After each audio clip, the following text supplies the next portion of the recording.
Hello everyone, welcome to study squad. I am Shivani Chauhan. इस video में हम देखेंगे क्लास 8 इंग्लिश की बुक का chapter 1 the best Christmas present in the world के क्वेश्चन आंसर्स। इससे पहले हम लोग इसकी समरी देख चुके हैं, चैप्टर भी हो चुका है, तो आप देख सकते हैं डिस्क्रिप्शन बॉक्स में आप लोगों को लिंक मिल जाएगा।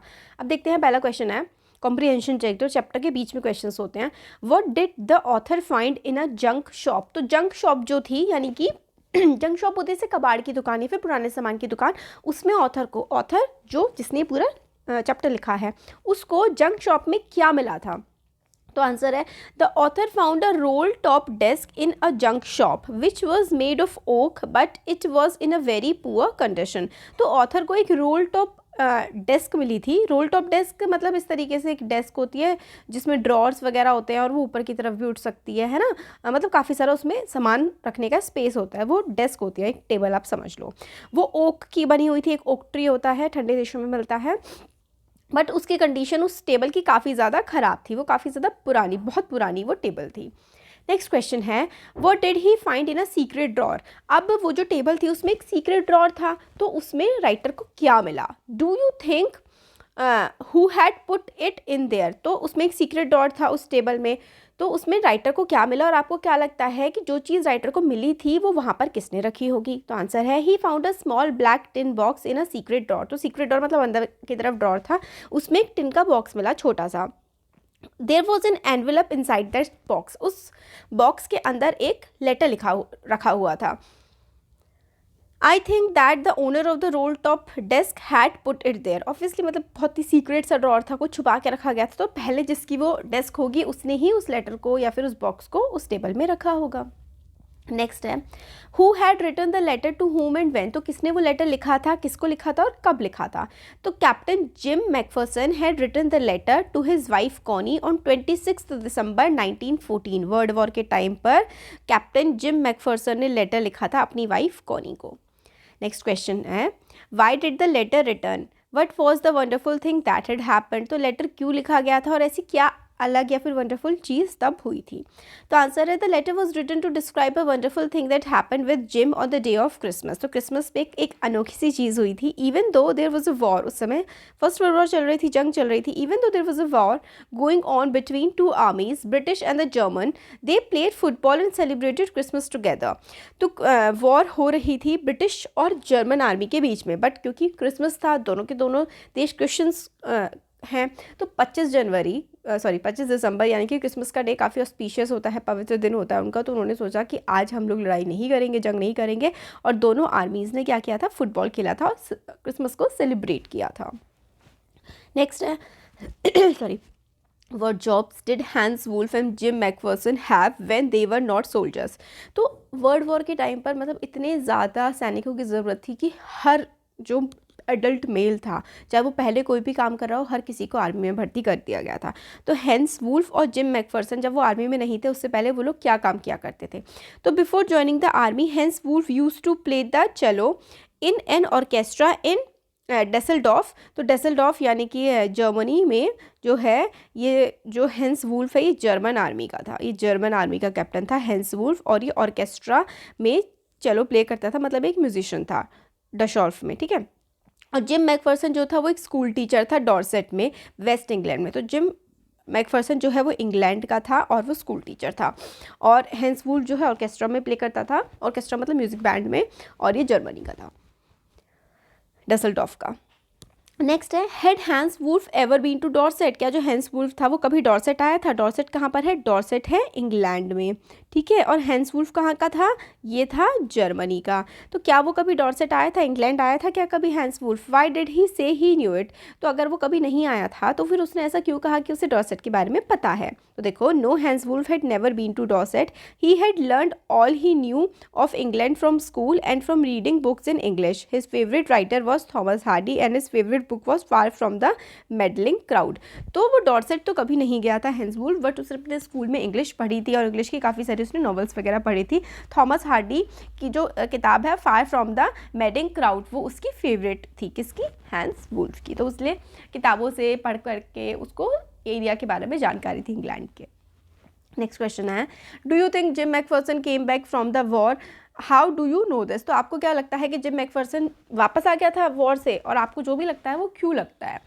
इसका आंसर है no, I don't think Jim McPherson came back home from the war. मतलब लड़ाई में, जंग में शायद जिम मैकफर्सन मारा गया था और वो कभी घर अपने वापस नहीं आया था।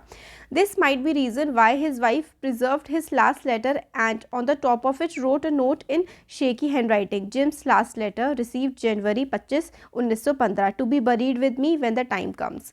तो उसने मतलब नहीं आया होगा उसका हस्बैंड कभी, क्योंकि उसने, उसकी वाइफ ने खुद ही मतलब लेटर पे, वाइफ कॉनी ने लिखा हुआ था कि ये लेटर मेरे को मिला 25 जनवरी 1915 को, और ये लेटर जो है मेरे साथ बरी किया जाए, दफनाया जाए, क्योंकि क्रिश्चियंस में जब डेथ होती है तो लोगों को दफनाते हैं ना।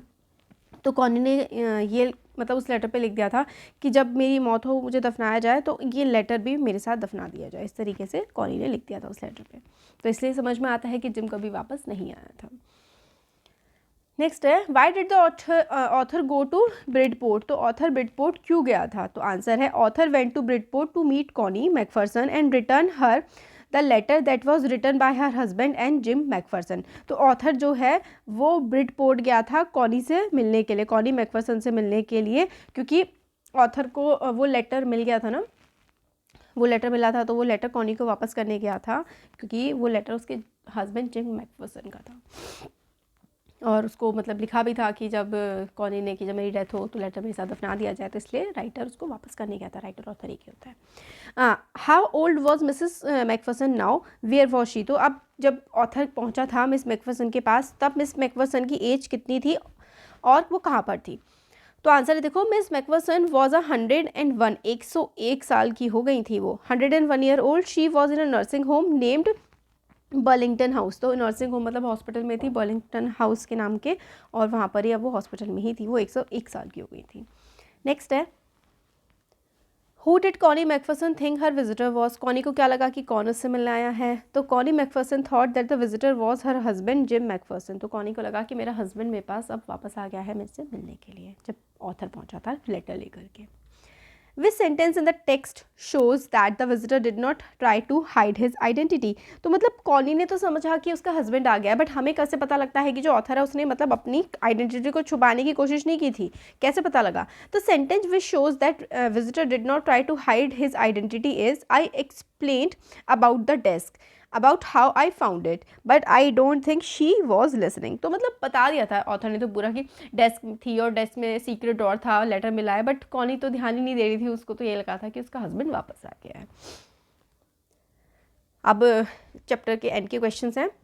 For how long do you think Connie had kept Jim's letter, give reasons for your answer. आपको क्या लगता है कि कॉनी ने कब तक उस लेटर को अपने पास संभाल के रखा होगा, और अपने जो आंसर दे रहे हैं उसका रीज़न भी दीजिएगा। तो Connie had kept Jim's letter for a very long time, as she told the author that she used to read his letter every day while hoping for him to return someday. तो Connie ने बहुत लंबे समय तक वो letter संभाल के रखा था कि क्योंकि मतलब वो बताती है ऑथर को कि वो रोज़ इस लेटर को पढ़ती थी और होप करती थी कि एक दिन उसका पति वापस आ जाएगा। नेक्स्ट है, why do you think the desk had been sold and when? आपको क्या लगता है कि जो डेस्क है उसको कब बेचा गया था और क्यों? तो देखो, I think the desk had been sold after Connie's house caught fire. तो कॉनी का हाउस में ना मतलब फायर हो गई थी, मतलब जल गया था उसका घर। Everything got burned and even the desk was also in a bad condition when the author bought it. तो सब कुछ जल गया था, और फिर जो डेस्क थी वो भी काफ़ी मतलब ख़राब सी हो गई थी, और बट वो सीक्रेट डोर में थी और टिन के बॉक्स में थी, तो लेटर बच गया था। Why do Jim and Hans think that games और sports are good ways of resolving conflict, do you agree? तो जिम और हैंस को क्यों लगता था, जिम और हैंस कौन थे? कैप्टन्स थे, है ना, जिम मैकफर्सन और हैंस वुल्फ। तो इनको क्यों लगता था कि भाई ये लड़ाई करने से, जंग करने से अच्छा तो हमें एक टूर्नामेंट कर लेना चाहिए, स्पोर्ट्स अच्छा तरीका है दुश्मनियाँ निपटाने का एज़ कम्पेयर टू जंग के। तो देखो इसका आंसर है, Jim and Hans thought that games और sports were good ways of resolving conflict because unlike wars no one dies in games. क्योंकि जंगों में तो लोगों की मौत हो जाती है, बट जब गेम्स होता है तो कोई मरता नहीं है। They hope that the war would and soon, both the armies long for piece. तो वो चाहते थे कि जल्दी से जंग खत्म हो जाए और सब शांति में हो जाए। तो हाँ, yes I do agree that sports are a good way of resolving conflict among countries without causing any harm to any individual. तो स्पोर्ट्स से ही अगर दिक्कतें सॉल्व हो जाएँ तो कोई हार्म नहीं पहुँचेगा किसी की लाइफ को, कुछ भी दिक्कत नहीं होगी। क्योंकि देखिए ना, जंग होती हैं तो घर के घर उजड़ जाते हैं और बहुत लोगों की मौत होती है। नेक्स्ट क्वेश्चन है, do you think the soldiers of the two armies are like? Each other और different from each other, find evidence from the story to support your answer. आपको क्या लगता है जो सोल्जर्स हैं दोनों आर्मी के वो एक दूसरे के जैसे हैं या एक दूसरे से अलग हैं? तो चैप्टर के थ्रू आप बताइए। तो आंसर है soldiers of the two armies were similar to each other, we can say this because they are friendly with each other, they ate food together, they played football match and also celebrated Christmas together. Both the armies agreed that there should be peace among countries. तो हाँ एक जैसे थे, Christmas वाले दिन वो सब खाना खाते हैं, एक दूसरे से बातचीत करते हैं, फुटबॉल का मैच भी खेलते हैं, तो साथ में से क्रिसमस सेलिब्रेट करते हैं, और दोनों के दोनों चाहते हैं कि हर मतलब अमन शांति आ जाए और जंग बंद हो जाए, तो एक जैसे थे। नेक्स्ट है mention the various ways in which British and German soldiers become friends and find things in common eight Christmas. तो किस तरीके से ब्रिटिश और जर्मन सोल्जर्स एक दूसरे से मतलब मिलते हैं क्रिसमस वाले दिन और उस दिन लड़ाई रोकते हैं, तो क्या कॉमन चीज़ें उनमें आ गई थी फिर। तो British and German soldiers were opponents to each other fighting in a war, एक दूसरे के विरोध में थे, लड़ रहे थे। However on day of Christmas German soldiers started waving hands at the British soldiers. तो क्रिसमस वाले दिन वो झंडे मतलब पीस वाला और हाथ फहराने लगे कि भाई हम आज के लिए ये जंग रोकना चाहते हैं। At first British soldiers thought that it was a trick to deceive them, but soon they realised it was not. तो स्टार्टिंग में तो लगा कि ब्रिटिश सोल्जर्स को कि ये जो जर्मन सोल्जर्स हैं वो हमारे साथ ऐसे ही कुछ ड्रामे कर रहे हैं और हमें फंसाने की कोशिश कर रहे हैं, बट एकदम फिर उनको समझ आया कि नहीं, ये सच में ही आज के लिए चाहते हैं कि क्रिसमस वाले दिन हम ना लड़ें। दे shared festive spirit, both hated Wars and hoped for peaceful and. तो उन लोगों ने मतलब खाना खाया, एंजॉय किया, डांस किया, गेम भी खेला, फुटबॉल मैच हुआ उनके बीच में। तो दोनों के दोनों आर्मीज़ को जंग लड़ने में कोई इंटरेस्ट नहीं था, नहीं चाहते थे, लोग नहीं चाहते थे, बट देश के जो लीडर्स हैं वो लड़वा देते हैं लोगों को, है ना। जंग नहीं चाहते थे और सब चाहते थे कि शांति आ जाए, सोल्जर्स जो भी वहाँ पर थे। नेक्स्ट है what is Connie's Christmas present, why is it the best Christmas present in the world. तो कॉनी का क्रिसमस प्रेजेंट क्या था और ये दुनिया का बेस्ट क्रिसमस प्रेजेंट कैसे था। तो on the day of Christmas the author went to Connie to deliver her husband's letter to her. Christmas के दिन ही एक्चुअल में जो है ऑथर जाता है कॉनी के पास और उसके हस्बैंड का लेटर उसको देता है। She mistook author to be her husband, ऐसा लगता है कॉनी को कि उसका हस्बैंड वापस आ गया है। हर eyes were filled with tears and said it was the best Christmas present in the world. और मतलब रोने लगती है, 101 साल की होती है, हो गई होती है, तो ज़्यादा उनका है ना याद वाद तो होगा नहीं कोई जितना, बट उनको लगता है उनका हस्बैंड वापस आ गया और वो बोलती है ये दुनिया का बेस्ट क्रिसमस प्रेजेंट है।